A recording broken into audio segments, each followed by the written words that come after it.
Pessoal, agora uma boa noite, então, a todos aqueles que eu não falei diretamente. Me desculpem que não dá tempo para... A tela aqui não pega todo mundo de uma vez, a gente tem que ir passando telas. Então, para ir identificando, a gente pula, deixa de falar com alguém. Mas confesso para vocês que aqui não tem ninguém com quem eu não possa falar. Todos fazem parte do meu círculo, do meu bem-querer, da minha amizade. Então, sintam-se todos cumprimentados. Eu, inicialmente, quero agradecer a gentileza com que o Deusimar aceitou o nosso convite para vir aqui hoje à noite, dividir conosco a sua experiência de vida empresarial. Deusimar que tem uma história grande para contar, e nós precisaríamos de vários momentos desses para que esgotasse. Ele tem até um livro, quem quiser ingressar e conhecer melhor, pode ir para o livro, que é uma grande enciclopédia. Deusimar, ele sabe a história do pequeno até o grande, passando por muitos momentos difíceis e muitos momentos grandiosos, de muita alegria. Então, Deusimar é completo, a meu ver, e, além do mais, Deusimar é um homem que transmite sempre. Eu conheci Deusimar em vários momentos da vida dele. E ele sempre transmitiu o otimismo, a esperança, a vontade do viver. E esse é um herói. Daí que nós, nesse momento, fizemos o convite para ele, para que ele viesse compartilhar conosco, trazer para a gente aqui a experiência dele e as expectativas dele no que diz respeito ao nosso pós-Covid, o antes, o durante e o depois. Antes de passar a palavra ao Deusimar, eu quero aqui, agora, parabenizar os aniversariantes da semana, que foi o Oswaldo Rebelo, o nosso diretor distrital, o Michel Araújo, nosso vice-presidente, e o presidente da CDL de Iracema, é o Batista Magalhães. Aqui nós vamos ter uma cobertura, um apoio da imprensa, o Diário do Nordeste, que está aqui nos assistindo e vai dar uma cobertura. Foram empossados agora nas CDLs de Solonópole, o Júnior Rabelo, e de Pacajus, o Wilkenes Nobre. São presidentes que acabaram de ser empossados. Quando nós estávamos num período de normalidade, sempre que podíamos, estávamos presentes nesses eventos, inclusive conferindo a posse, outorgando o mandato àqueles presidentes. O momento agora ainda não está nos permitindo, mas estamos adotando todas as providências com segurança para o retorno. Nós temos trabalhado muito nesse momento, a exemplo de vocês, não temos parado. Hoje mesmo, eu aqui nesse local, andei pelo Brasil, tive reuniões em Brasília, quer dizer, você se desloca com uma velocidade grande, e essa pandemia nos ensinou a trabalhar essa solução eletrônica, digital, e que sem ela ainda ia demorar muito. Como fomos forçados, tivemos que aprender. Esse Zoom, hoje, todo mundo já sabe manipular, trabalhar com ele. Mas eu vou passar a palavra, o Deusimar, ele quer fazer a palestra dele no Gogó, ele não vai fazer PowerPoint, ele preferiu dar o recado, e agora eu vou passar a palavra para ele. Deusimar, com você, o microfone é todo seu. Obrigado, Freitas. Obrigado a todos. Louvado seja nosso Jesus Cristo, para sempre ser louvado. Eu agradeço a Deus todo momento. Se eu tivesse 5 segundos de vida para agradecer a vida que a gente leva, e a saúde, a condição, sei lá, a família, nós temos mais que agradecer. Todos que estão nessa live sabem que a vida não é fácil. Eu não sei nem como é que vocês foram malucos de escolher logo essa profissão de comerciante, porque o comerciante ele é uma pessoa que vive com obstáculos constantes, né? Eu quero só... O Freitas citou sobre o livro, se alguém quiser... O livro serve para muita coisa, inclusive para porta, segurar a porta, para servir de calço, serve para espantar mosca, serve para insônia. Se tiver com insônia, você pega meu livro, você na quinta página já está dormindo. Então, é só fazer a requisição, mando aqui, eu mando deixar, faço qualquer coisa para que você fique com esse livro aí guardado. O livro foi, meus filhos disseram, pai, eu completei 70 anos, eu disse, rapaz, pelo amor de Deus, escreve aí alguma coisa, porque eu tenho uma história, um lojista raiz. Eu encontrei esse negócio de lojista raiz, eu acho que a maioria dos que estão na nossa live hoje aqui são lojistas raiz. O Xande Avião inventou aquela casal raiz, né? Um casal que a mulher bebe junto, vive junto com ele, então um casal que está sempre junto.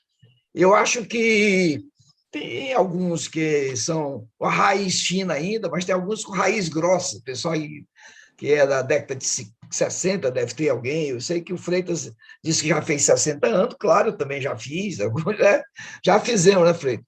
Os mais antigos, eu vou fazer o seguinte, eu vou começar contando o início da minha história. Eu nasci em Amontada, em 1947. Você imagina? Em 1947 não tinha luz elétrica em Amontada, em maio de 47, 27 de maio de 1947. E o meu pai era comerciante, então ainda era na base da lamparina, do candeeiro. Ele foi que, com o espírito empreendedor, pegou um motor a diesel e colocou energia elétrica, um ponto de luz, acendia 15 para as 6, e quando dava 8h30 dava um sinal, e daí em seguida apagava a luz, o sinal para o pessoal acender a lamparina, ia funcionar. Então, ele era um comerciante lá no interior, e você imagina, ele era um comerciante agropecuarista, tinha seus bodes, suas cabras, seus porcos, jumento, vaca, para ter leite, né? Funcionava mais ou menos assim. E era uma vida de um comerciante do interior, vinha para Fortaleza fazer compra, para voltar para abastecer a mercearia dele. Eu me lembro bem de algumas coisas da minha infância, por exemplo, no mês de maio, ainda hoje existe no interior essa tradição de levar Nossa Senhora de Fátima para visitar as casas, então passa a noite, tem uma novena, né, e reza. E no dia do meu aniversário, em 27 de maio, meu pai conseguiu um fato lá que chamou muita atenção. Foi a primeira lâmpada fluorescente. Primeiro não tinha energia, depois tinha uma lâmpada fluorescente, uns benjamin, umas palha de carnalbeira, palha de bananeira, enfeitando. Foi um negócio que me marcou até hoje. Uma coisa que me marca na minha infância também, a professora Rita Viúva. Era todo mundo numa sala, né? Primária, administração, alfabetização, não existe essas classificações que existem hoje, era o ABC. Então, do menino de 5 anos ao de 10 anos, tudo junto, e ela com uma vara, de vez em quando, pá, na cabeça de quem não estava atento, e existia, naquela época, a famosa palmatória. Já pensou, hoje em dia, se alguém chegar com uma palmatória, mata uma professora hoje. Hoje bate no professor sem nada, imagina se ele for com a palmatória. Então, o pessoal cai em cima, é uma confusão. Mas meu pai queria que eu fosse ser doutor. Doutor com anel no dedo, qualquer tipo de doutor, mas eu tinha que ser doutor. E lá em Amontada não dava para ser doutor. Eu já tinha uma irmã mais velha, estudando aqui em Fortaleza, no colégio interno, ali na Avenida Imperador. E aí, quando foi em fevereiro de 1955, eu não tinha completado 8 anos ainda, ele, numa boleia de um caminhão, a mudança lá em cima do caminhão, e na boleia eu, minha mãe e meu pai, minha irmã já estava aqui. Olha a loucura, passamos 13 horas, saiu assim 5 horas da manhã, foi chegar 10 da noite, chovendo, né? E nós nos estabelecemos. Ele comprou uma mercearia em Antônio Bezerra, a Travessa Nário Braga. Era na periferia da periferia. E com uma bodega, uma pequena bodega, uma bodega que vocês... hoje a coisa está muito mudada, naquela época ainda era balança com 2 pratos, né? Meio quilo, 100 gramas, 200 gramas é meio quilo, 1 quilo, 5 quilos de um lado e você do outro. E não tinha saco de papel ainda. Era aquele papel que você colocava e saía enrolando assim com a unha para poder fechar o saco. Os jovens não conhecem isso, mas algumas pessoas aí de um pouco mais de idade sabem que naquela época era assim. E vendia tudo, vendia tudo. Inclusive, no retalho, meia barra de sabão, meio pacote de café. Imagina que loucura, né? Você pegava, era um pacote de 200 gramas, partia no meio, sabão, você media com a faca, onde era metade. E o pior de tudo é que vendia carvão. E eu era o encarregado da venda de carvão numa lata, uma lata de carvão. Meu Deus do céu, era a coisa que eu mais sofri com esse negócio desse carvão, que me marcou muito. Mas ele, no ano de 55, 56, eu fui me preparar para... Ele queria que eu estudasse num colégio bom. A educação primária é muito importante para fazer a base para o futuro. E ele queria que eu entrasse no 7 de setembro. 7 de setembro, caríssimo. E eu fiquei me preparando durante 1 ou 2 anos, porque eu sabia o ABC, sabia fazer conta e tal, mas não sabia tudo. Enquanto isso, ele me botava para vender fruta, laranja, banana, manga, rapadura, de porta em porta. Um carrinho de mão, não era desses bacana de ferro, não, era de madeira mesmo. E eu aí fui passando a minha infância até que eu entrei no 7 de setembro. E em 1960, nós nos mudamos para a Avenida Mister Hall. Nós saímos de uma travessa e fomos para a Avenida Mister Hall.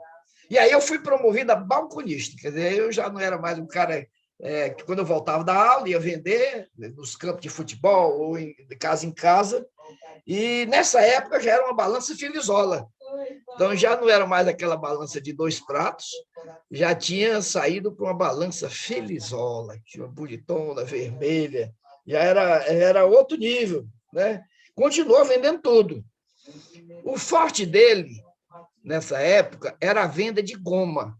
Ele comprava carradas de goma e vendia para os tapioqueiros. Na década de 60, 70, até meados de 80, na periferia, Montese, Parangaba, Antônio Bezerra, saía de manhã o pessoal com as tapioca redonda, vendendo de porta em porta. Então, ele vendia 10, 15 quilos e a pessoa pagava no apurado.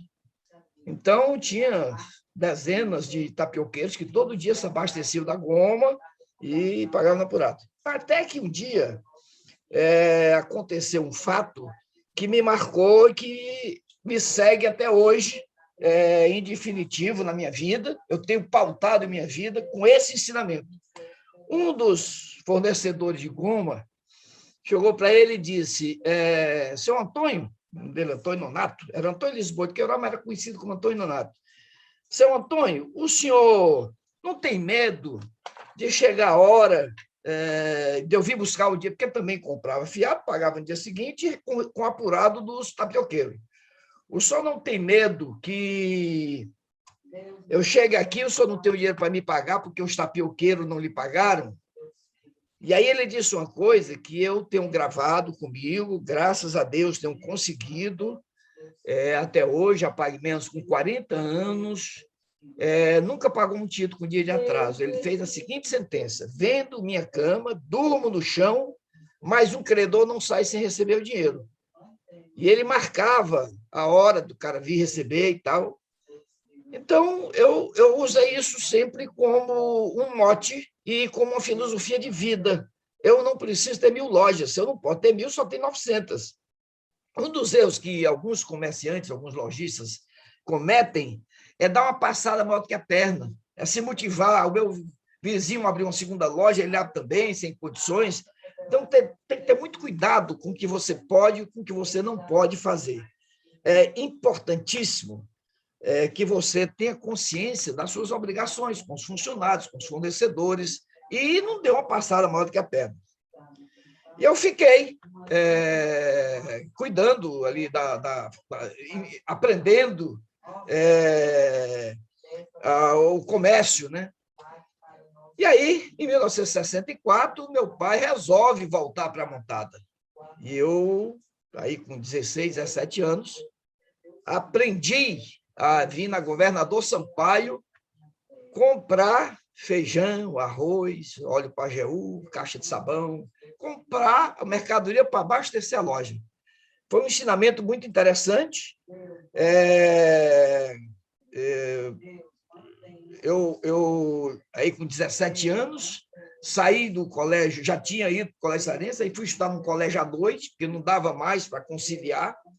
Então, era uma vida bem puxada. E vou contar um caso aqui, que muito interessante, que eu comecei a namorar nessa época, uma moça chamada Maria Auricélia.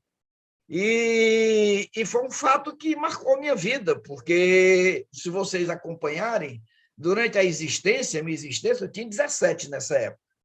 E aconteceram duas coisas muito importantes. O namoro, que foi importante, e quem está ouvindo, o cara está falando do namoro, 17 anos, mas eu estou disposto aqui a contar para vocês que eu sou comerciante raiz.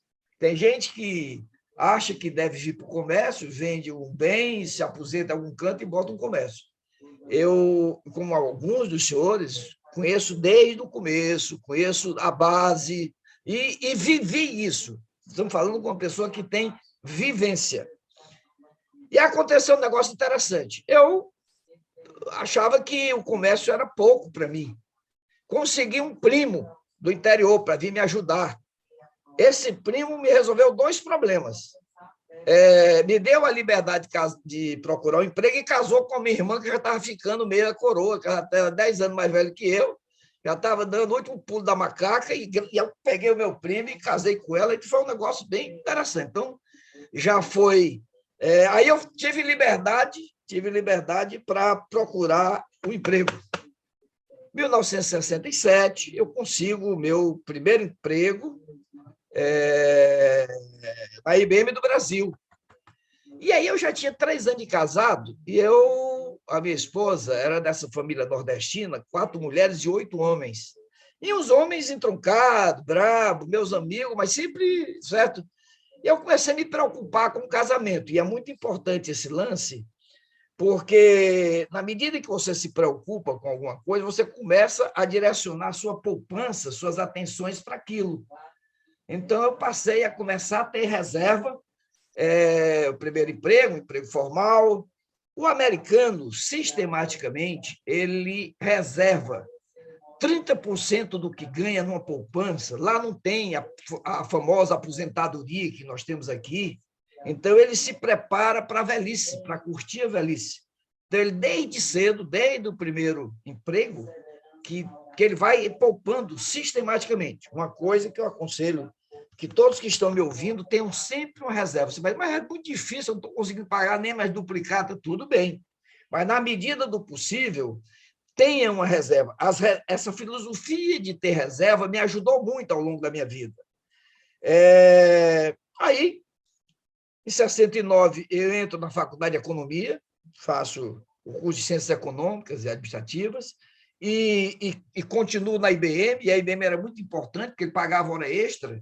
Então, eu trabalhava o máximo que eu pudesse, eu só tirava a hora para ir para a faculdade, até que, em 1971, eu encontrei a minha primeira paixão profissional, que foi o mercado financeiro, na Crédimos, distribuidora de valores. Era um negócio... Logo que eu comecei a ter contatos, eu já era universitário, vender letras imobiliárias, caderneta de poupança, o mercado de ações, captar recursos dos incentivos fiscais. Incentivos fiscais que eu falo é porque Celso Furtado, em 1964, viu que o Nordeste não tinha condições de crescer se não fosse ajudado pelas empresas do Sul. Então, ele chegou e disse: 50% do imposto de renda de uma empresa paulista, ou mineira, ou carioca, ou do sul do país, você pode pegar 50% e aplicar no Nordeste, em empresas do Nordeste. Então, grandes grupos começaram a funcionar no Nordeste, inclusive o Polo Petroquímico, Camaçari, mas aqui no Ceará, por exemplo, Cione, Filobrasa, Vicunha, várias empresas. Era com dinheiro que vinha do imposto de renda que o governo abria mão para o pessoal comprar ações. E eu ia lá para São Paulo, captar esses recursos e vir para cá. E aí, sempre, 1971, essa altura do campeonato, eu já tinha 7 anos de namoro. Olha que loucura!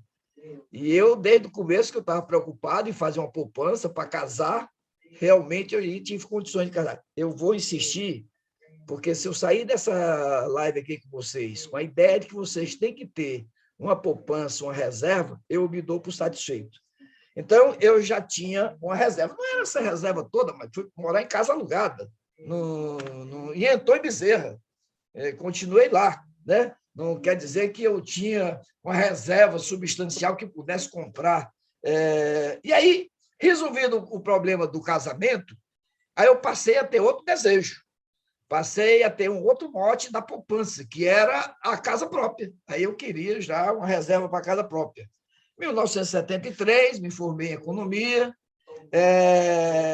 Em 1974, comecei a dar aula. Então, eu passei a ensinar na universidade. Eu, 6 horas, acordava, 6h30 pegava o menino e levava para o colégio, a aula começava às 7, ia para Crédimos, ficava até 6 da tarde, e às 7 horas entrava na universidade, 4 horas, 7 às 8, 8 às 9, 9 às 10, 10 às 11, então minha jornada é de 6 da manhã às 11 da noite, na Unifor, atravessava a cidade toda, em Antônio Bezerra, você imagina, da Unifor para Antônio Bezerra. Eu dormia 5, 6 horas no máximo, 5 horas por dia, e de fim de semana corrigindo prova e pensando em construir um patrimônio, e pensando numa reserva, e pensando na reserva da casa própria, com essa jornada aí de 18, 19 horas.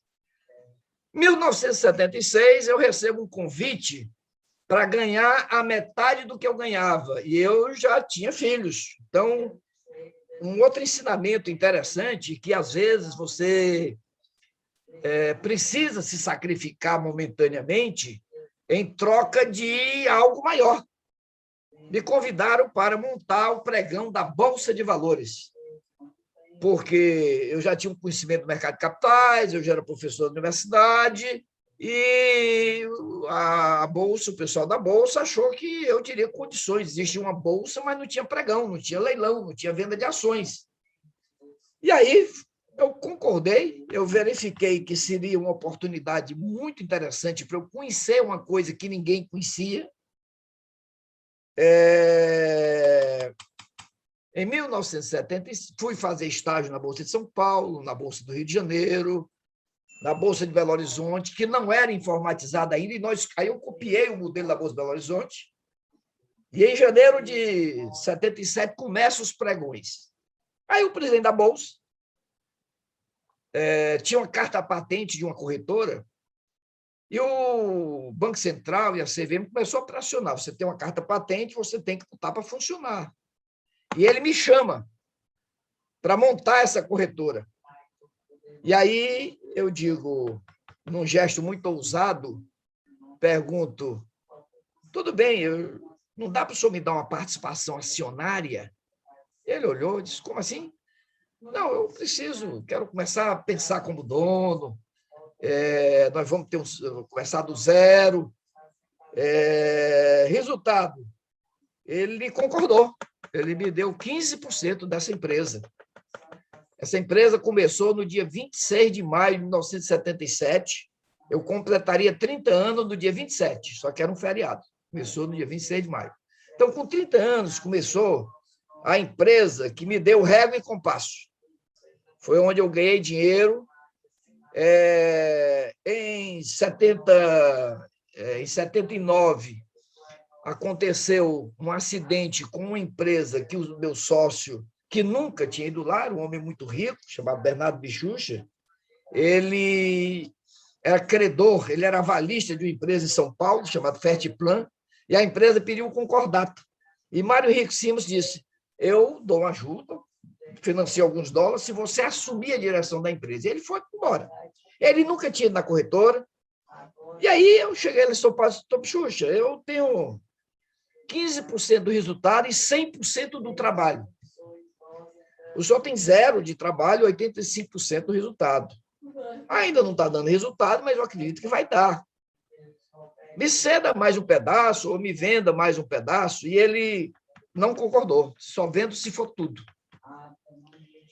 E aí, aquela reserva da casa própria, que eu vivia prometendo à mulher, desde 71, quando eu casei, isso era 77, já tinha uma certa reserva, poupando. E aí eu não poupava 30%, eu poupava 70%. E você disse, então você era miserável? Era. Eu não tinha grandes mordomias, porque eu tinha um objetivo, comprar casa. Ele pediu, vamos supor que a corretora valesse 100, ele pediu 300. 3 vezes o que valia um corretor no começo. Mas eu sabia que aquilo ali era o que eu queria fazer, era o meu desejo. Concordei, aperto o cinto, que a poupança que eu tinha só dava por umas 2 ou 3 prestações. Um contrato leonino, se eu não pagasse a última, eu perdia todas. Mas, finalmente, eu consegui pagar. E, graças a Deus, me dei muito bem nessa corretora de valores. Aí entra a nossa história de lojista. 1981. Eu estou na casa da minha sogra, do meu sogro, em Antônio Bezerra, né? Morando ainda em Antônio Bezerra. E aí já tinha gasto o dinheiro da casa, eu tinha que arranjar agora de novo o dinheiro para comprar casa. Eu estava morando lá. Estou num encontro, num sábado pela manhã, tomando lá um Romontila com Coca-Cola, talvez já tivesse até saído para um uísquezinho, aquele, sei lá, aquele passaporte verde, aquele Tite e tal, não era uísque escocês de hoje, não. Aí um cunhado chega e diz, rapaz, e eu tinha dito para ele, olha, pessoal, eu gosto muito do mercado financeiro, é muito bom, mas eu tenho nas minhas veias o sangue do varejo. Eu quero ir para o varejo. Eu acho que eu sou do varejo, eu não sou do mercado financeiro. Eu sou e não sou, mas eu quero o varejo e tal. E aí um deles chega e diz, conheço ali um rapaz que entende tudo de farmácia. Você não quer entrar em farmácia? Eu nunca tinha pensado em farmácia. Eletrodoméstico, calçados, tecidos, alimentação, fast food, supermercado, sei lá, eu pensava em tudo, menos em farmácia. Aí, deu um estalo, soltei o copo. Onde é? É aqui, ali na Bezerra de Menezes. Aí eu vou com ele, na hora, conheço a pessoa lá, realmente o rapaz conhecia muito, faço uma proposta para ele, disse, olha, eu não entendo disso, vou ser um capitalista, você vai ser quem vai operar, mas eu quero um negócio grande. Eu quero ter acesso aos meus fornecedores. Eu não quero ficar na mão do distribuidor, eu quero ter prazo, eu quero ter desconto. Então, eu tenho que ter escala. Doutor, não se preocupe, eu sei fazer e tal. Bom, compramos a primeira, que começou a funcionar no dia 19 de maio de 81. Nós agora completamos 40 anos. Em dezembro já tinha umas 4 lojas, 4 a 5 lojas, porque aí foi rápido. Eu fui alugando, comprando, alugando, tal, os imóveis, e rapidamente montando estrutura. E aí fui fazer aquele churrascão do fim de ano, maionese, arroz, picanha e brama, né? Numa churrascaria todo fim de ano, com fraternização com os funcionários. Conheci a esposa desse meu sócio. E eu a tratei bem. E depois, em janeiro, me encontrei numa passagem, em fevereiro, sempre tratando bem, porque a sede era na Senador Pompeu, onde ficava o depósito, e eu trabalhava no edifício Lobrais, que é onde ficava a corretora. Eu continuei no mercado financeiro, só alimentando de dinheiro a farmácia. E aí, um belo dia, eu recebo uma ligação, ela dizendo, senhor Deusmar, o senhor me trata tão bem, eu sou evangélica, eu não aceito o que meu marido está fazendo com o senhor. Ele está lhe roubando. Aí eu digo, como é, dona? Toda noite ele sai, vai com a prostituta, aí vai gastar dinheiro do senhor e tal. Aí, eu tinha um amigo, tio de um amigo meu de infância, que era um sargento da aeronáutica, paraquedista, reformado como doido. Ele chamava a rádio patrulha para bater na rádio patrulha. Ele tomava umas cachaças e ficava valente. E tinha um ano de detetive. Aí eu digo, Sargento Monteiro, oh, Deus, mas eu pagava cachaça para ele, quando eu saía assim, alguma coisa. Eu até não sou detetive, sou. O senhor pode fazer um trabalho para mim? É para bater em quem? Não, não é para bater em ninguém, não. É só para a gente, o senhor verificar. Estou desconfiando aqui de uma pessoa, assim, assim, assim. Aí dei uma azimuth para ele, estou direitinho. Uma semana depois, 10 dias depois, ele chegou, já resolvi, já sei. Essa pessoa tem 2 farmácias em nome de 2 irmãos, toda noite ele enche o carro, vai deixar no irmão, outro carro, deixa eu ver, que aonde era o nosso depósito, que era uma das nossas lojas, ele tirava, levava. Aí, eu que não queria ser varejista ainda, 100%, fiquei preocupado. Só que eu tenho um cunhado, eram 8, um deles 6 anos mais novo que eu. Então, tu imagina, quando eu tinha 18 anos, ele tinha 12. Quando eu queria ir para a missa com a dona Auricélia, com quem eu me casei, a mãe dele mandava ele me seguir. Sabe aquele empata? É isso mesmo que vocês pensaram. Ele não adiantava eu dar bombom, não adiantava eu querer dar nada para ele, que ele ficava grudado lá. Mas virou um grande amigo. E ele se formou em veterinária. Veterinária em Coreaú. Tu imagina um veterinário em Coreaú, o que é que tem? Não tem boi, não tem o que ele fazer em Coreaú. É difícil, não estou falando nada contra Coreaú. Acho que no interior do Ceará, de um modo geral, tem muita atividade para o veterinário, mas... E a gente até brinca que ele é veterinário, é o médico da nossa família, né? Porque é tudo animal lá, então é tranquilo, né? E eu convidei para ele vir trabalhar comigo e dei uma participação para ele. E até hoje ele tem, já não tem mais 10%, porque nós vendemos uma parte, mas eu dei os 10%, tirei o outro, e ele substituiu e me ajudou muito, e foi meu sócio, sócio até hoje. Só que nós hoje estamos no conselho, não estamos mais lá, mas ele ficou no dia a dia. E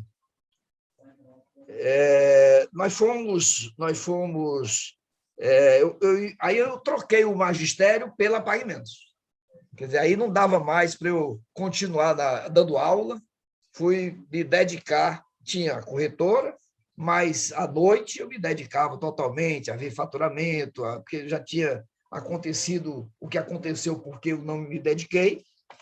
E aí comecei a desenvolver a sabedoria de comprar, de vender, que os senhores que estão aqui, que todo mundo que é associado da CDL, que aceita os convites do Freitas ou do Honório, quando foi, aceita os convites para participar de eventos, aprende a fazer, a ter discernimento das coisas, pelo menos é falado para que isso aconteça.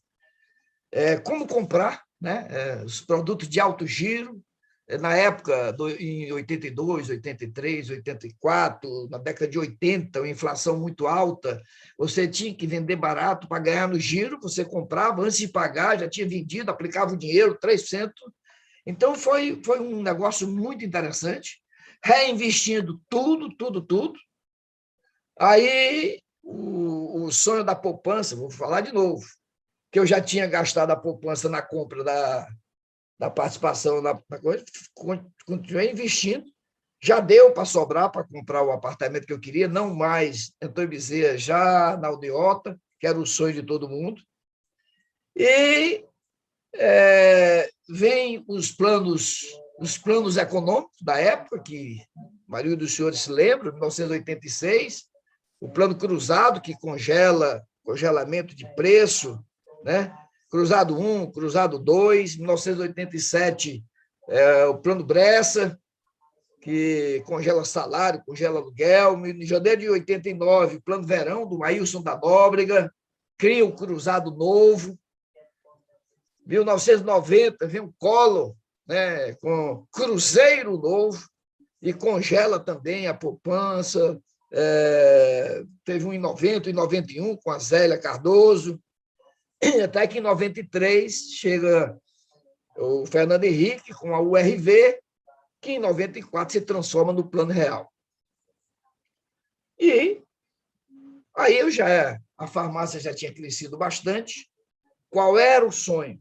Quer dizer, a poupança continuava o sonho da poupança, ter uma reserva sempre, e o sonho aí passou a ser, quero ser grande no Brasil. Por que não a maior do Brasil?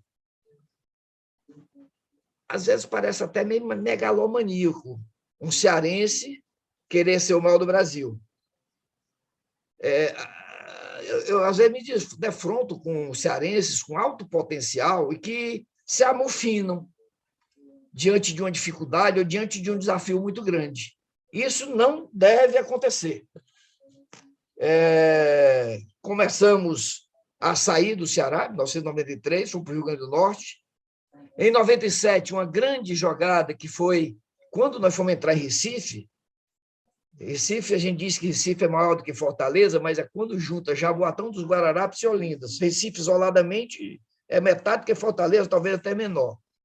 Aí nós decidimos colocar gerente trainee, gerente formado, gerente com conhecimento, para poder entender o que é uma demanda, o que é um gerenciamento de categorias, por que eu tenho que fidelizar o cliente, por que eu tenho que ganhar na escala. Então, foi um grande pulo que nós demos. Em 99, a gente já estava em 10 estados, e aí veio a grande ousadia. Entrar em São Paulo. Aí a coisa foi um pouco diferente, né? Resultado, no dia 7 de agosto de 2002, nós entramos em São Paulo, Alameda e Itu, entre Augusto e Padre João Manuel. A partir daí, era só crescendo, já com resultado suficiente. Em 2006, nos tornamos a maior do Brasil, em faturamento, em número de lojas. Em 2018, tivemos o prazer de inaugurar a 1000ª loja. Era a rede que tinha 1000 lojas. Aqui em Fortaleza, fizemos uma loja bem interessante. Entre 2019 e 2020, demos um tempo, porque aconteceu um fato muito interessante que alguns dos lojistas têm medo de fazer. Em 2015, a gente queria continuar crescendo, mas na velocidade que a gente crescia, nós não tínhamos caixa. Aí, olha a decisão. Vendemos um pedaço da empresa. Quais dos senhores estão dispostos a vender um pedaço da empresa para continuar crescendo, para abrir novas lojas? Vendemos 17% para um fundo americano chamado General Atlantic.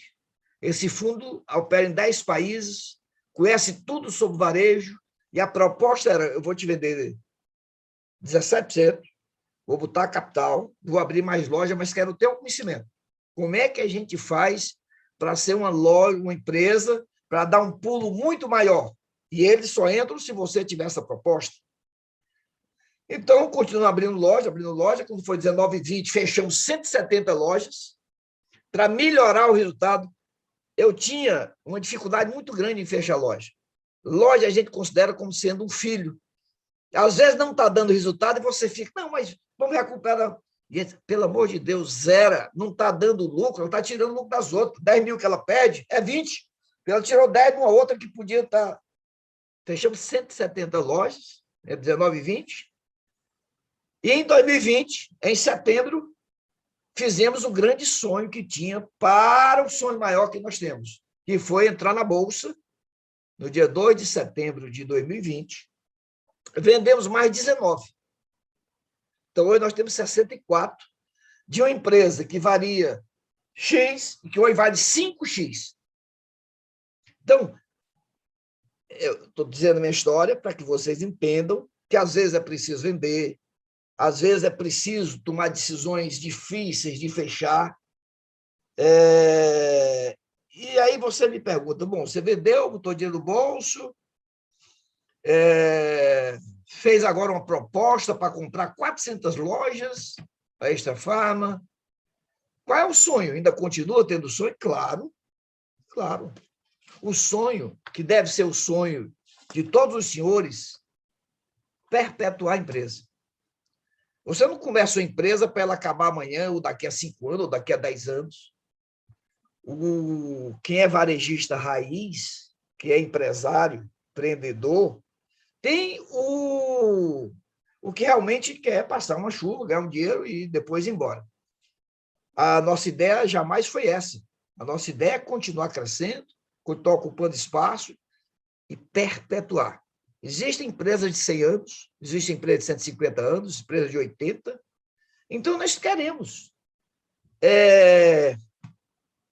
Como é que se faz isso? Investindo em pessoas, em processos e em tecnologia. Jamais você pode imaginar que você sozinho vai conseguir ultrapassar as barreiras do seu potencial, você sozinho. Você tem que ter times, equipes preparadas e delegar. Esse deve ser um ensinamento para quem quer realmente crescer. Tem gente que está acomodado, não tem problema. Voltando agora para a atualidade. Chega 2020, o ano começa muito bem, boas perspectivas, juro baixo, 2%, inflação de 3%. Até que março começa essa loucura, com ações de combate ao coronavírus, álcool gel, máscara, fica em casa, fecha as atividades, diminui o transporte, ônibus, metrô, trem, avião, confisco de produtos. Teve um caminhão nosso em Recife sendo confiscado para tirar o álcool gel, para tirar a máscara, para tirar tudo. Confisco. Lockdown total, parcial, as atividades essenciais, alguns foram privilegiados, como o meu caso, o caso das farmácias, até certo ponto, né? Hospitais de campanha, ajuda emergencial para a pessoa física e para a pessoa jurídica. Eu acho que o governo agiu, e eu digo até que foi rápido. Afastamento de funcionários sem demitir, o governo deu um incentivo. Home office. E como o varejo faz home office? Nós temos 20 mil funcionários. 2 mil consegui em home office, pessoal de escritório. Mas como é que eu vou botar um caixa em home office? Como é que o caixa recebe dinheiro em home office? Como é que eu atendo no balcão com home office? Como é que um cara que tem, né? Algumas atividades dá para ir para o home office, outra não. E a loucura, o governo prendendo pessoas na praia, né? Aí tem uma vez, começa a acontecer o que todos que estão nessa live ouviram há 5 anos atrás.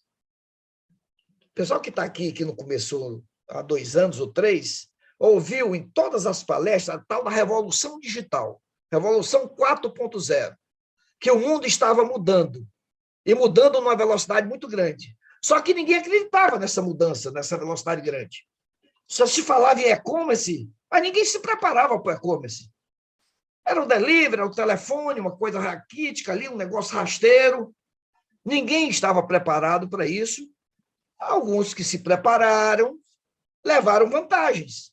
Mas nem toda atividade estava disponível para esse e-commerce tão violento e tão rápido.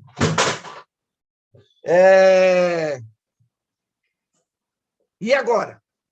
Se você me perguntar, eu uso ivermectina desde março do ano passado, eu uso máscara, eu evito aglomeração, eu faço o meu isolamento normal, tomei as 2 vacinas, porque a minha obrigação é ficar vivo.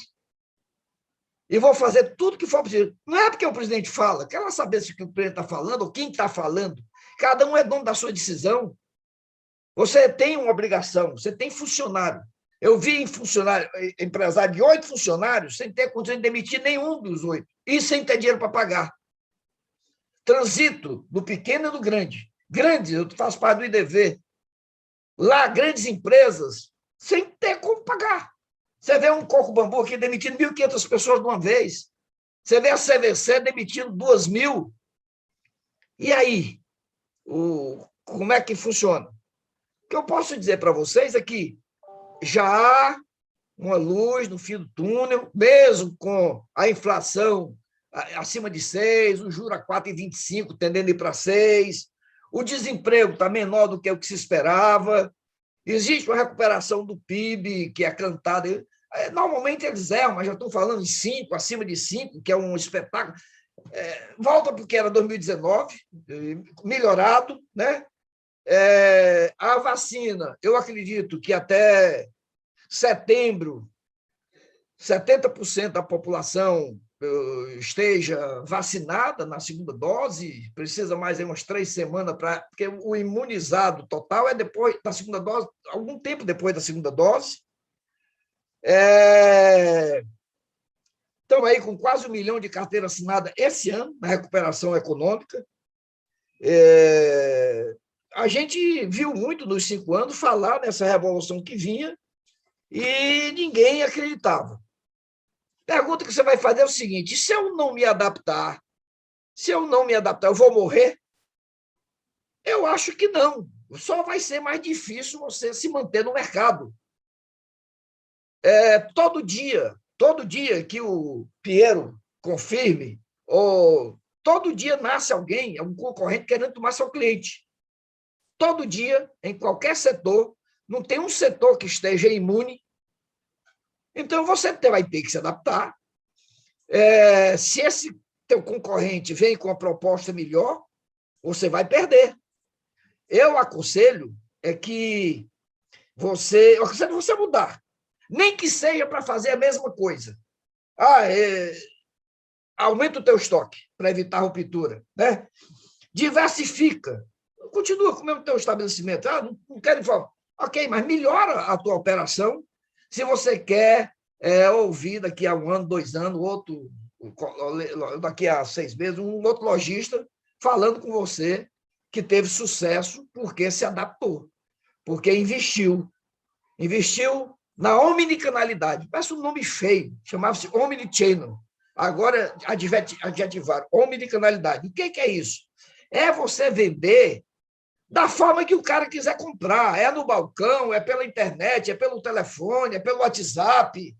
É você receber o dinheiro, em cartão, pelo Pix, por transferência. É você entregar no balcão, entregar de moto, entregar de bicicleta, entregar a pé, mandar deixar, por exemplo, o cara compra o medicamento e entrega para a mãe dele lá em Belém do Pará. É você se preparar para essa diversidade grande que tem aí. O sucesso não tem validade. Você pode estar muito bem, mais cedo ou mais tarde, não te garanto que você vai continuar muito bem. Como eu disse, tem sempre alguém querendo tomar o teu cliente. Então, se questione como estou e como quero estar daqui a 5 anos. Ligado, aberto, consciente com todas as dificuldades que existem. Todos vocês já ouviram falar nos 4P, 5P, 6P, não importa. Mas você acha que só localização vende? Se você pode ter a melhor esquina do mundo, se você não tiver instalações coerentes, quer dizer, no local, o produto pode ser maravilhoso. Se não tem um preço competitivo, então, ponto, produto, preço, promoção. Você vai fazer promoção de um produto de centavos, no final você vendeu muito, não ganhou nada. Tem que ter tecnologia, processos, pessoas, investir nas pessoas. E aí você me diz, Deusmar, quem é que vai ter sucesso? Quem conseguir transitar nos 2 mundos, no mundo físico e no mundo digital. Nem é só digital, nem é só físico. Os 2 mundos vão viver com muita coerência. Eu podia parar por aqui, mas vou só dar uma colher de chá com relação ao que eu imagino do governo hoje, do processo econômico. Tivemos sucesso na reforma da Previdência, mas precisam ter, pelo menos, 3 reformas importantíssimas: a tributária, a administrativa e a política. Eu começaria pela política, porque quem aprova a reforma tributária e administrativa são os políticos. E aí você tem 570 municípios com vereador, vice-governador, prefeito, vice-prefeito, governador, centenas de deputados estaduais, deputados federais, governador. Isso é uma loucura, o que está acontecendo nessa política. Administrativo, você admitiria uma pessoa para ficar com você durante 30 anos, independente se ele é eficiente ou não? Eu não aceitaria.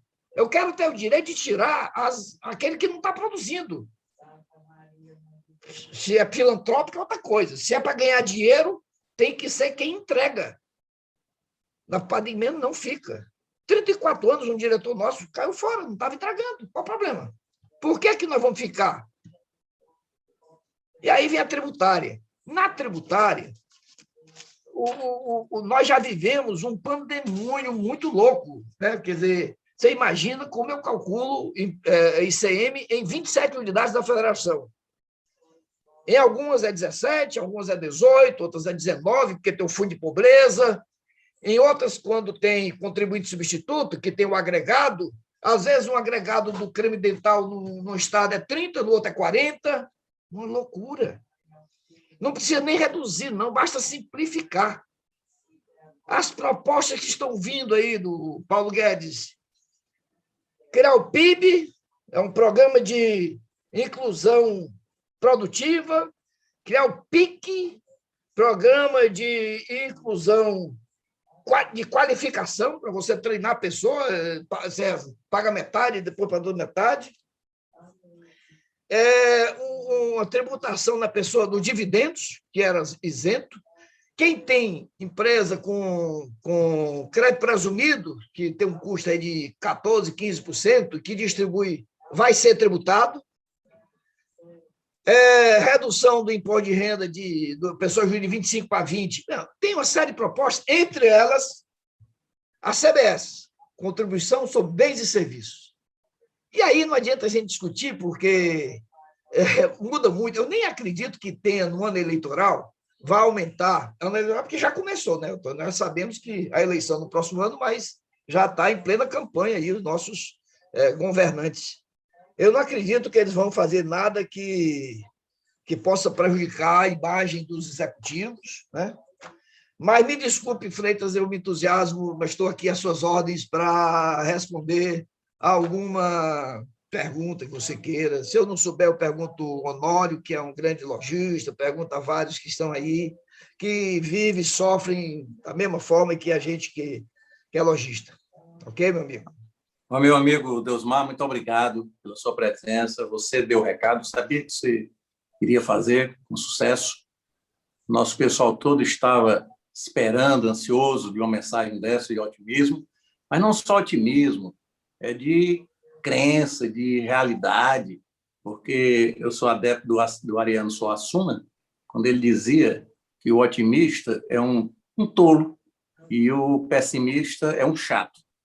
E ele disse que não ia ser mais ele não era um otimista, ele era um realista esperançoso. Então, a gente tem que trabalhar com a realidade e com muita esperança. E você é o exemplo do empresário que tem uma vida muito mais rica do que isso que você contou, que eu sei disso. Tem muitos aspectos a serem realçados. E nós tivemos aqui um pico de audiência, só no Zoom, que ultrapassou 80 dos 87 que estavam inscritos, e temos o YouTube, que a gente não tem acesso, só depois é que eu sei. Então, isso é um sucesso e mostra o quanto as pessoas estavam ansiosas por ouvi-lo.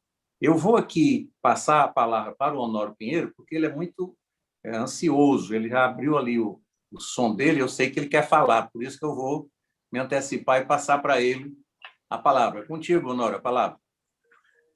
Obrigado, Freitas, meus cumprimentos a todos. Parabéns ao Deusmar. Deusmar, eu já disse isso várias vezes, ele tem uma missão, né? Ele está trabalhando a missão que Deus deu para ele. Ele é inspiração. Então, existem várias missões. Ele é inspiração para quem acredita. Mas eu queria fazer uma pergunta bem provocativa a ele, porque ele é bom, ele é raiz. E para se conseguir êxito em 40 anos no Brasil, com tudo isso que ele resumidamente disse, tem muito tiro no para-brisa, muita pedra, muito lajeiro no para-brisa do camarada. Você imagina, eu fiquei aqui o tempo todo, eu estou aqui em casa, aqui, olhando aqui para as minhas... Fiquei pensando assim, os desafios. Nós temos negócio em 8 municípios. Acaba tendo 27 unidades federativas. E aí, quando o meu pessoal bota qualquer dificuldade, eu digo, mas, menino, como é que a Pague Menos faz? Como é que ela faz para entregar no Amazonas, para entregar? Deusmar, eu queria que você me dissesse, assim, me deixando à vontade, sem querer ser invasivo, repetindo os parabéns, porque não é fácil equilibrar a vida doméstica com tudo isso. Qual foi o momento em que você disse, estão sacaneando comigo? Eu me lembrei agora que quando tinha lá 100 lojas, 200 lojas, o pessoal perguntava, pô, como é que você consegue? Amador Aguiar tem 2.000 Bradescos, tem 3.000 Bradescos. Então, se tem alguém que consegue administrar 3.000 casa bancária, a gente vai conseguir, é só procurar pessoas com conhecimento. Honório, a gente sofre muito com barreiras tributárias, com barreiras geográficas, a legislação muda de um estado para o outro. Por exemplo, chegar em São Paulo, os paulistas nunca aceitaram que um nordestino fosse um Aldo Brasil, por exemplo, ou então, nem que fosse do tamanho que nós somos. Não tem um lojista que vá para lá. Os caras dizem, inclusive, uma vez, um dos meus concorrentes estava numa mesa lá e tinha um amigo meu, e ele não sabia que o cara era meu amigo e tal. E o cara dizendo, rapaz, concorrente, bom é longe, né? Ele disse, não, longe não, bom é morto, porque o longe vem para perto da gente aqui. Então, olha a loucura, né? Eu chego lá na União Abrafar, mas fui presidente 2 vezes, eu sou metido a besta aí, já fui presidente, e quando os caras me abraçam, eu sinto as unhas dele entrando nas minhas costas, sabe? Nos ossos aqui, ô, cearense, e as unhas entrando aqui, filho da puta, o que é que tu tá fazendo aqui? Quer dizer, é isso aí. Mas eu tive a sorte de conseguir. Primeiro, o Biranilson foi meu grande parceiro, e a gente, desde o começo, com o conhecimento acadêmico, a gente sabia que não adianta inventar roda. Nós fomos várias vezes visitar, fazer o tal do brainstorm, fomos visitar pessoas, benchmarking no Brasil, fora do Brasil, o que é que os caras estão fazendo para a gente não estar inventando a roda, vamos melhorar o que ele está fazendo. E tem sido interessante. Nós temos 5 CDs, voltando para a parte logística específica. Tem um aqui no Ceará que, com alguns incentivos, nos ajuda a bancar o frete e a distância. Outro em Goiás, grande, que abastece o Sudoeste, também com incentivo. Um na Bahia, só para o mercado baiano, lá em Simões Filho. Um em Jabotão dos Guararapes, só para Pernambuco. Um em Contagem, só para Minas. Eu não sei até quando esses incentivos vão continuar, mas nós fazemos entrega, e aí, por exemplo, Manacapuru. Manacapuru fica entre o Rio Negro e os Solimões. Ninguém que eu conheça no Brasil, dono de farmácia, tem coragem de botar uma cidade que tem 112 mil habitantes, 90 mil é índio. Sabe? Aí eu digo, não, eu quero estar... Questão de alguns desafios que a gente quer ter. Por exemplo, a loja 1000, nós estávamos em Chicago e conhecemos uma loja da CVS. CVS é a maior rede do mundo, são 10 mil lojas, fatura bilhões de dólares. Eles tinham uma loja lá de 1.600 metros. Aí eu disse para o Mário, disse para os meninos, rapaz, vamos fazer uma... Eu tinha uma pré-aviação do Mon com o Zé Vilar, e hoje em dia não adianta fazer loja para escritório, nem residencial. Eu digo, vou fazer a maior loja das Américas. Fiz uma loja com 2.100 metros, 3 pavimentos de 700 metros. Algum desafio que a gente tem que ficar se desafiando todo o tempo, enquanto não podemos ficar acomodados, né? Eu acho que tive um grande problema em 2008, montamos uma automação para separar a mercadoria, a luz acendia, você separava e tal. E aí, uma empresa suíça, uma tecnologia alemã, veio durante 90 dias, treinou o pessoal, funcionou, mudando, tão belo de um CD grande. E quando foi para rodar, era para mandar 500 mil unidades, foi 50 mil. Ah, não, primeiro dia. Segundo dia era para mandar 950, 500 mais 450 do dia até que não for, 50 mil de novo. Meu amigo, eu sei que quando chegou na quinta-feira, eu já não conseguia mais dormir, porque eu não conseguia abastecer a loja. Se eu não abasteço a loja, eu não faturo. Se eu não faturo, eu não pago o meu fornecedor. E aquela minha máxima, um nervosismo de ter que pagar todo mundo. Aí vem o pessoal da Alemanha e tal. Sei que demorou, perdemos muito dinheiro em faturamento. Então, sempre tivemos muitos obstáculos no meio do caminho, muitos, muitos mesmo. Mas a vontade de vencer, a vontade de ir além, sempre foi maior. E, graças a Deus, está dando certo. Estamos aí, tudo tranquilo. Obrigado. Obrigado. Obrigado, Deusmar. Eu vou passar aqui a palavra para o Assis Cavalcante, o nosso amigo, presidente da cidade de Fortaleza, e quer lhe fazer algum questionamento. Com você a palavra, Assis. Boa noite a você, doutor Freitas, Zé Honório, Deusmar e demais membros aí da nossa CDL. Deusmar, eu fico lhe ouvindo e você realmente é um bálsamo para lhe ouvir. Você retrata realmente o que nós gostaríamos de fazer, não de ser, mas de fazermos. Uma vez eu estava com você sentado a uma mesa, que se fosse sentado na mesa nós quebrávamos, e eu perguntei, eu tinha umas 700 farmácias mais ou menos, eu te perguntei, Deusmar, como é que tu faz para você reunir esses 700 gerentes? Eu disse, não, eu nomeio um, eu dou porrada no e distribuo nos outros. Eu achei muito legal esse negócio. Achei muito legal. Mas o que eu gostaria mesmo de perguntar a você é sobre o nó do Borogodó. Fiquei esperando aqui você dizer e você não falou no nó do Borogodó. Explica para a gente aí o nó do Borogodó. O olho do dono engorda o gado, mais ou menos isso. Diz aí, vai. Eu gostaria que os 63 lojistas gigantes, né, que atuam no varejo, ouvisse, pelo menos, né, o que a gente passou a usar. Isso aconteceu no final dos anos 97, 98.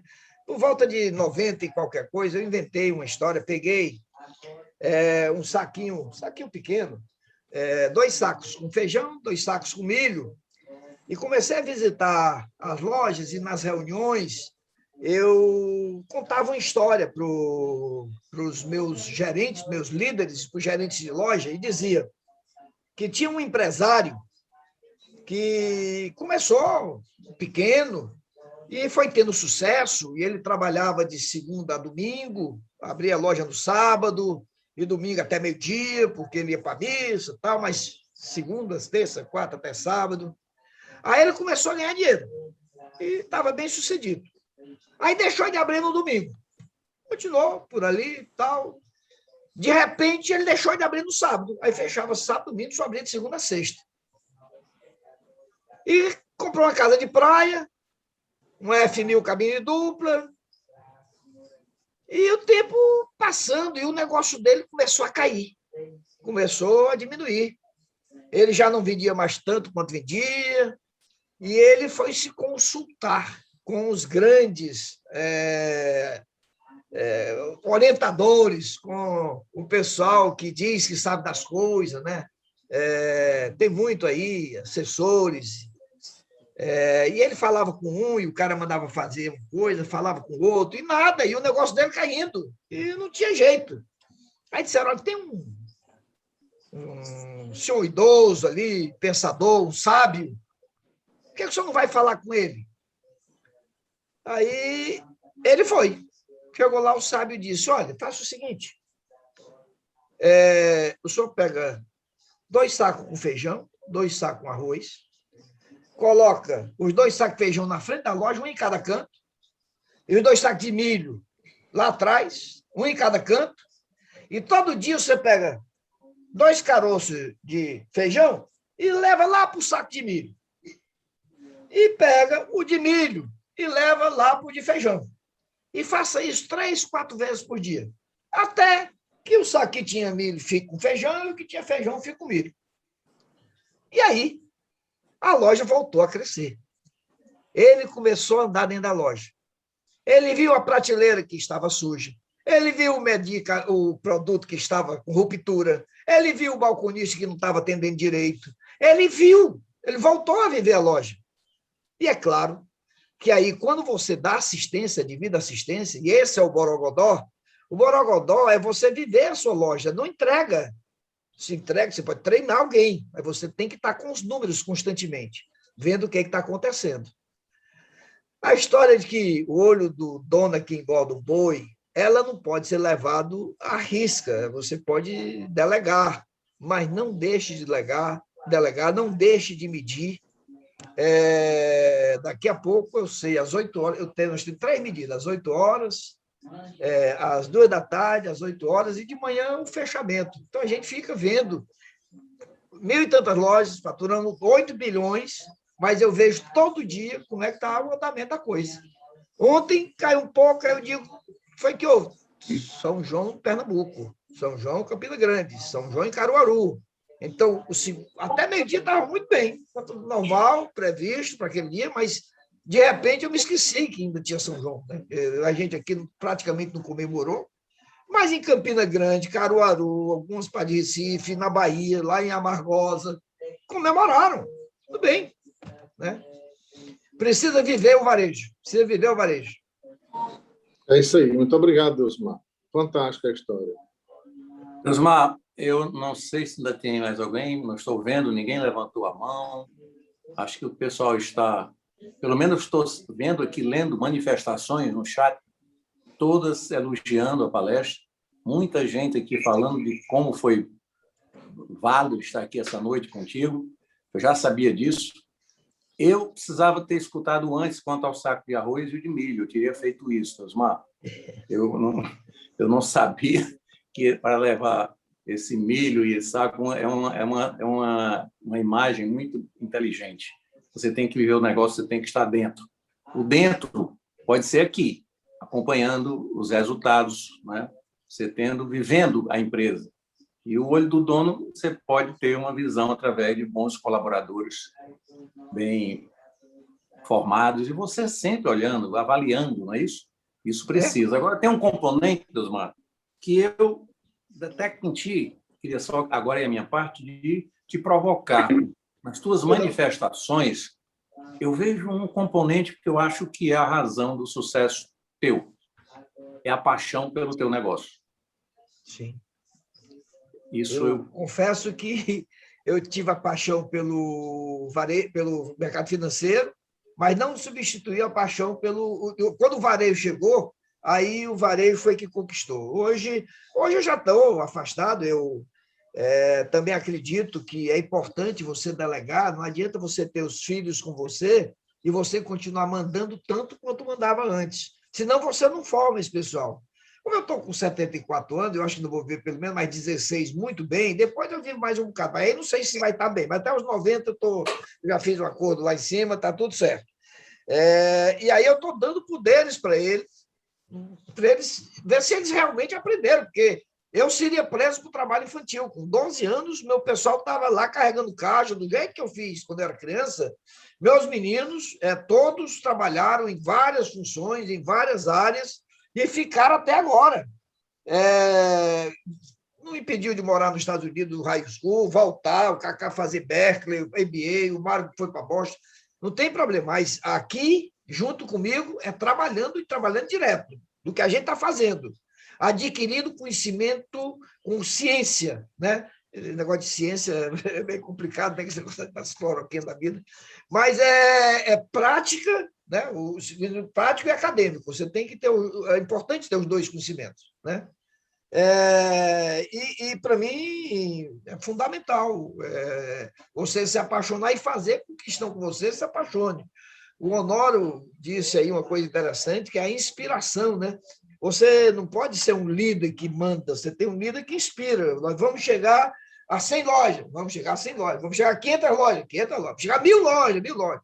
Nós vamos bater meta de venda. E se bate a meta, prêmios. Se não bate, castigo, cacete. Brincadeira.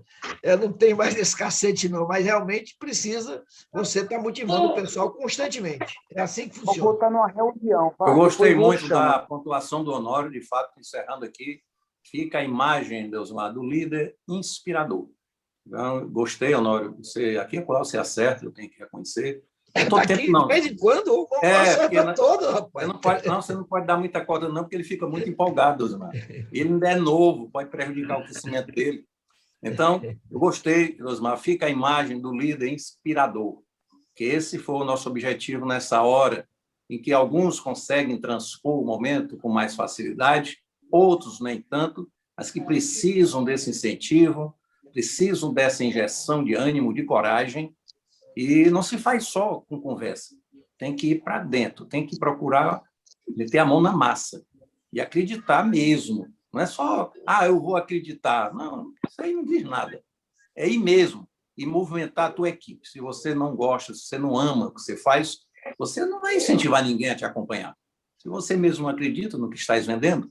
Então, Deusmar, eu agradeço aqui a presença de todos, a tua principalmente. Foi um sucesso.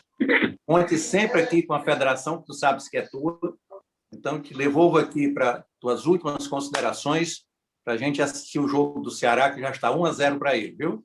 Tá bom? Aí, que beleza, que beleza. Olha, pessoal, não estou assistindo o jogo, não. O pessoal Alguém tá me colocou no chat aí.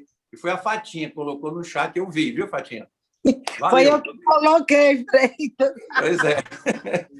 Vamos lá, Deusmar. Fica à vontade. O pessoal do marketing está batendo em mim. Eu insisti muito. Eu tive uma experiência muito interessante com Fortaleza e com o Ceará. Não dá para você patrocinar o varejo do tamanho que nós somos, só um dos dois torcida. A outra torcida. Foi o que o Zeni fez. O Zeni fez os dois logo, o Zeni. Aí nós fizemos dois.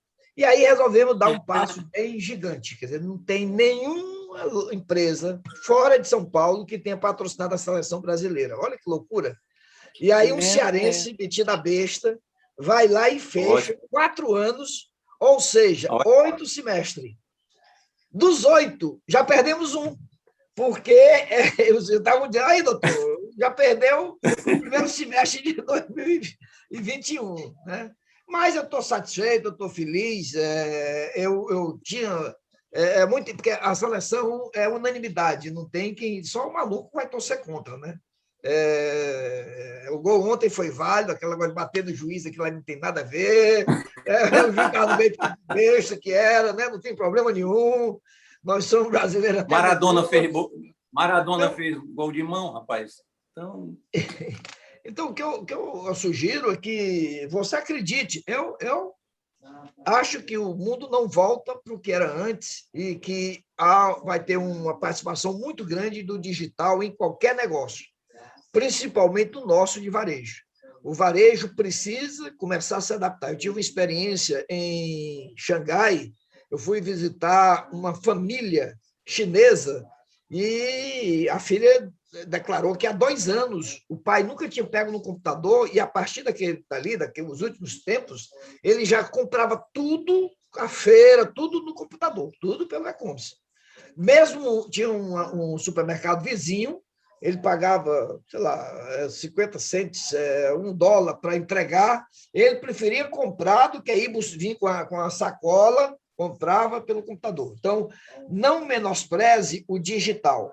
Não precisa ser o último computador, não precisa ser o mais moderno, existem programas adaptáveis, programas simples, mas vá começando nisso. Você quer ficar no mercado, mas lá em Coreia não importa, Coreia já vai ser uma metrópole, então a Montada, que é a minha cidade, olha aí, tem pai militar e está crescendo, tem gente lá com computador, com tudo, qual é o problema? Vá se adaptando. De uma vez? Não, vai aos poucos, né? Muito obrigado a todos, obrigado, pessoal, pela paciência, né, de me ouvir. Parabéns, Deus. Obrigado, pessoal. Inspiração hoje, viu? Um abraço a todos aí. Muito obrigado. Boa noite, presidente. Valeu, presidente Freitas. Valeu.